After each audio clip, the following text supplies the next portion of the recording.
Wait, before you speak your next English sentence, stop for 1 second. Oh, that's a strange way to start a podcast, James.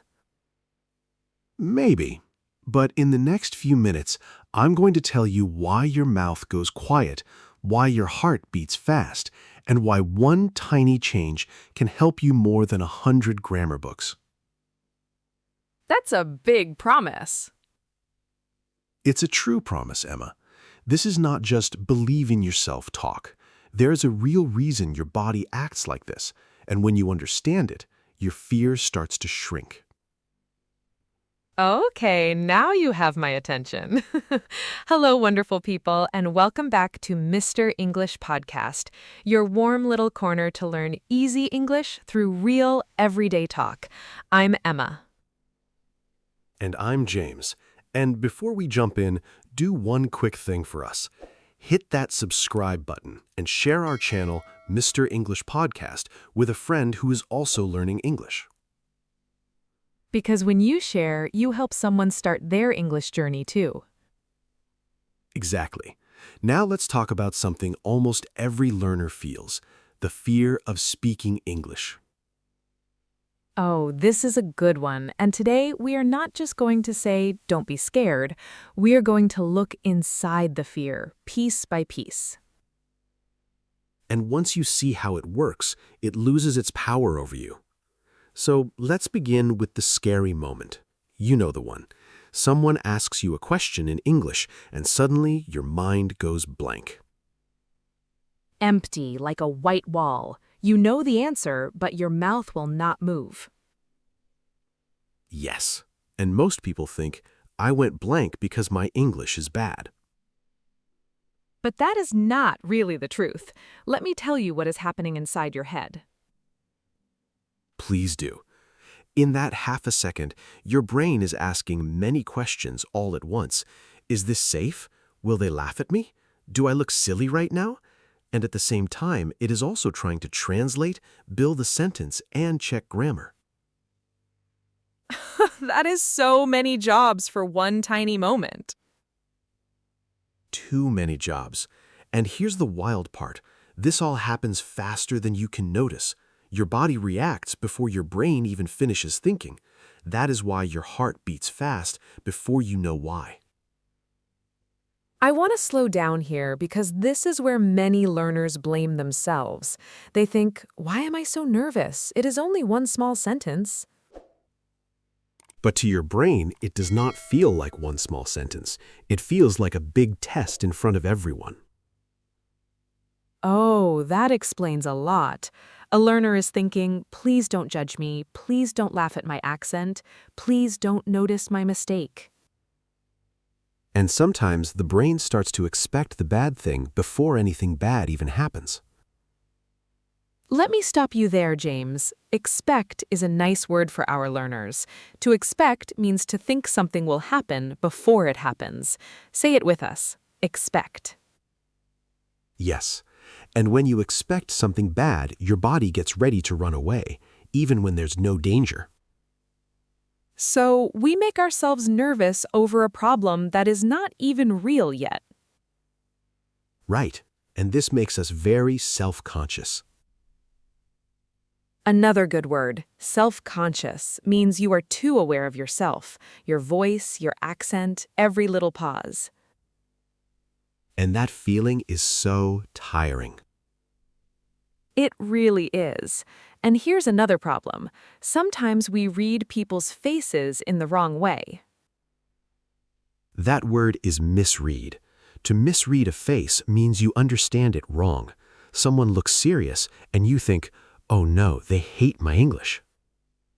But maybe they're just tired. Maybe they're thinking. Maybe their face just looks like that all the time. Yes, my uncle looks angry even when he's happy. That's just his face. So a serious face is not always about you. But your brain still whispers, careful, this might hurt, especially if you had a bad experience before. Like someone laughing at your pronunciation. Or someone correcting you in a rude way in front of others. Or you made one small mistake in a meeting and your mind played it again and again all day long. That replay is painful. The same mistake, the same moment, over and over in your head. And after that, staying quiet starts to feel safer. Silence says, no mistake today, no shame today. But silence has a price. A big price. It keeps you safe today, but it teaches your brain that speaking is dangerous. So tomorrow, the fear is even stronger. Okay, but let me push on something, James. Go ahead. You always do this. I do.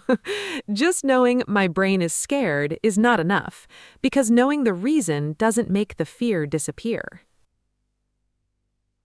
That's very true. Knowing why an alarm rings doesn't stop the loud noise, right? Exactly. So what actually helps? I think it starts with small steps. You teach your brain that speaking is safe by doing it in tiny amounts again and again until your body stops treating it like danger. And when we say tiny, we mean really tiny. One voice message, one coffee order, one small question in a meeting, or one simple sentence like, I am still learning, so I may speak slowly. Oh, I love that sentence. It takes the pressure off. Because it tells the other person, please give me a little time. And it tells your own body, I don't have to be perfect. So do not try to fight fear with force. Just give your brain small proof that speaking is safe. Break your fear gently, one sentence at a time. That is beautiful. And one of the fastest ways to feel safer is through your voice. Yes, and this leads to something interesting. Let me share a real thing I noticed. A James story? I'm ready. So, the way one person speaks can change the whole feeling in a room, almost like magic. Like a mood spreading? Exactly. If someone talks in a calm, slow way, the people around them relax too, without even noticing. But if someone talks fast and shaky, the room becomes tense. So my nervous feeling can spread to other people? It can, but here's the good news. Calm can spread too. Wait, so if I walk into a meeting shaking, but I slow down my voice on purpose, even a little bit?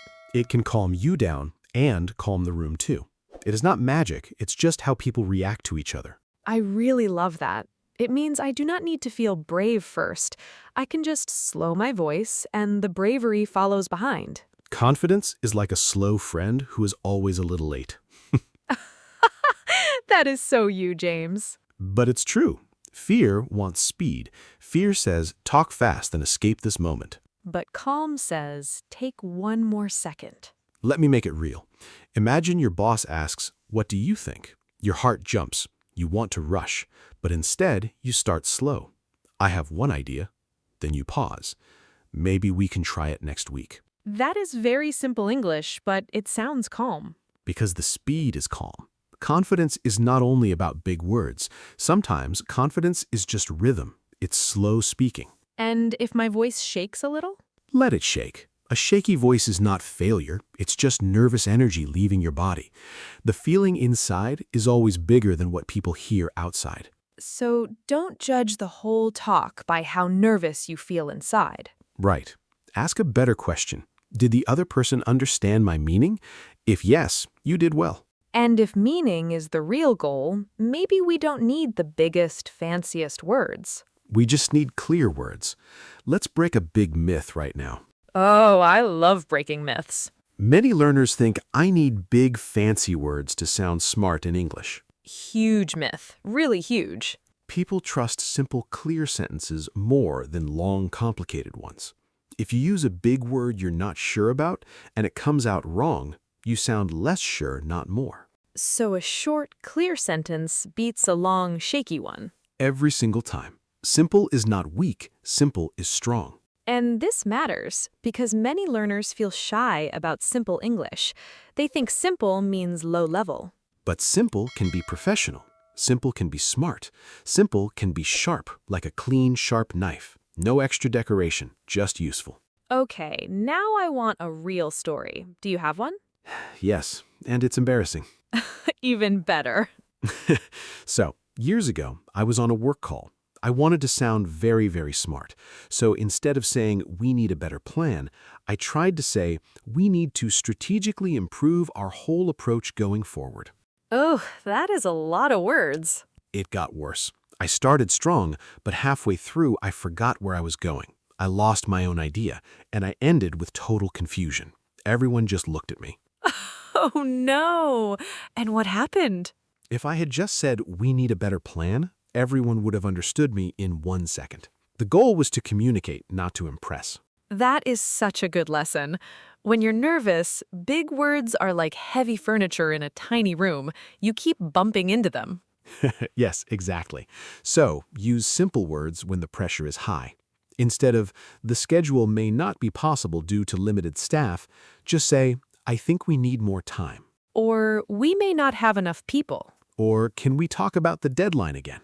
Short, clear, useful, and so much easier to finish. Okay, but I want to disagree a tiny bit. Here we go again. Here we go again. I think there's a good place to stretch yourself, to try a slightly bigger word sometimes, just to grow. If you always play safe, you never learn new words. You know what? That's a fair point. Simple words are your base, new words are your practice, but not when you're scared in the moment. Yes, practice new words when the pressure is low, in a voice note with a friend, while reading out loud, or in a comment online. But when fear is knocking on your door? Use words you can control. And what if you still don't know what to say? Oh, this is my favorite part. Don't panic. Maybe you don't need an answer right now. Maybe you just need a question. Here is a fun secret. Asking a question does not only help the other person, it helps you too. How? When you ask someone a question, they feel happy and interested. People love talking about themselves. So instead of panicking, you just ask something. So if I freeze, I can ask a question back. Yes. What do you mean by that? Can you tell me more? It gives you time, it takes the pressure off you, and it makes the other person feel good. 3 wins in 1. That is so easy. I used this already, but I never knew it had a purpose. See? You are smarter than you think. So if someone asks, what do you think, and your mind freezes, you don't have to give a perfect answer. You can ask, can you explain the last part again? Or, what is the main goal here? Or, can you give me an example? And these questions are not weak. Not at all. They give you time and they make everything clearer. Strong speakers ask for clarity all the time. Especially in online meetings, where everyone sounds like they're talking from inside a washing machine. It's so true. The sound is terrible. So just ask, could you repeat the last part? Or can you say that more slowly? A question is like a small door back into the conversation. Nice. See, this is why we work well together. I say washing machine, you say small door. We balance each other. So now we have 3 tools: a calm voice, simple words, and questions. But there is one more common problem. Oh yes, the giant sentence. The sentence that starts strong and gets lost in a forest. Many learners try to build one long, perfect sentence in their head before they speak, and then it falls apart in the middle. So here is a lighter way. Speak in small chunks. A chunk is a small piece of language, one short sentence, one small idea, and small pieces are much easier to control when you're nervous. Also, listeners understand short pieces better anyway. Long, non-stop talking loses people fast, even in your own language. So chunking is easier for you and easier for the listener. Everybody wins. Let's give one example. A learner wants to say, I could not finish the work yesterday because there were many surprise tasks and I was waiting for a file from my coworker. That sentence is not wrong, it is just heavy. So, break it into small chunks. I could not finish the work yesterday. Pause. There were some surprise tasks. Pause. I was also waiting for a file. Pause. So, I need a little more time. That feels so much easier to say. And easier to hear, too. Each short sentence gives your brain a small win. You finish one thought, then build the next. like stepping stones across a river, one stone at a time. You don't need the whole bridge before you start. You just need the next stone. And if you forget a word on the way? You talk around it. Emma, have you done this in real life? Oh, yes. This reminds me of my little umbrella story. An umbrella story? Tell me. So, one day I was telling a story about heavy rain, and suddenly I forgot the word umbrella. Totally blank.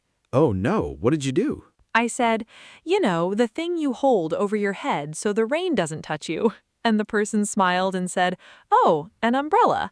And honestly, that moment made my story more fun, not worse. See, that proves something important. A real messy story sticks in people's minds more than a perfect sentence ever will. People remember how you made them feel, not if every word was correct. That should be on a wall somewhere. Write it down, James. You know I won't. You know, but learners need this idea. Forgetting a word is not the end of the talk. It feels like the end inside your head. Yes, but outside, it's just a small pause, and sometimes it becomes the most human, most lovely part of the talk. If you stop and say, oh no, I'm so bad at English, the moment becomes heavy. But if you stay in the story and describe the word, the other person helps you. You both smile and the talk keeps going. That's the real skill. Keep going after something goes wrong. Because something will go wrong sometimes. You will forget words, you will mix your tenses. You'll start a sentence and change it in the middle. Welcome to being human. Sometimes you'll stumble over your words, too. Good phrase. To stumble over words means your words come out bumpy with little stops and slips. But stumbling doesn't mean the talk is ruined. It just means you are a real person speaking in real life. So learners need repair phrases, small sentences to fix the moment, like, I forgot the word, but I mean, or let me say it another way. Or, how can I say this? Or, sorry, let me try again.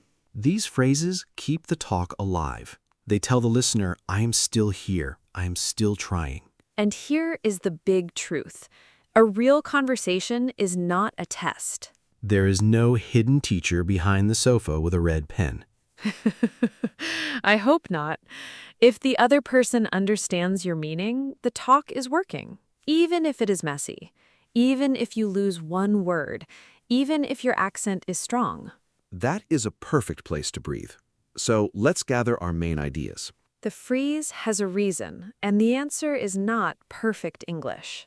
It is a calmer way to speak through your fear. Slow your voice when fear wants speed. Use clear, simple words when the pressure is high. Ask a question when you need more time. Speak in small chunks when a sentence feels too heavy. And use a repair phrase when a word disappears. That is enough for one talk. We don't need a suitcase full of tips. No suitcase, just these few strong tools. Now, let's look at today's strong words one more time, slowly, so you can really use them. Our first word is expect. Expect. It means to think something will happen before it happens. Example, don't expect failure before you even try. Or, I expected a hard meeting, but it went great. Next, self-conscious. Self-conscious. It means too aware of yourself. Example, I feel self-conscious when I speak English at work. Next, misread. Misread. It means to understand something in the wrong way. Example, I misread his quiet face and thought he was angry. Next, stumble over words. It means your words come out bumpy. Example, even fluent speakers stumble over words when they feel nervous. Next, chunk. A chunk is a small piece of language. Example, I don't need one long sentence, I can speak in chunks. And last, repair phrase. A repair phrase is a small sentence that helps you keep going when something goes wrong. Example, sorry, let me try again. So our words today were expect, self-conscious, misread, stumble over words, chunk, and repair phrase. Now, let's do one more thing. Let's fix the sad sentences we say to ourselves. Because sometimes the meanest sentence is not spoken out loud.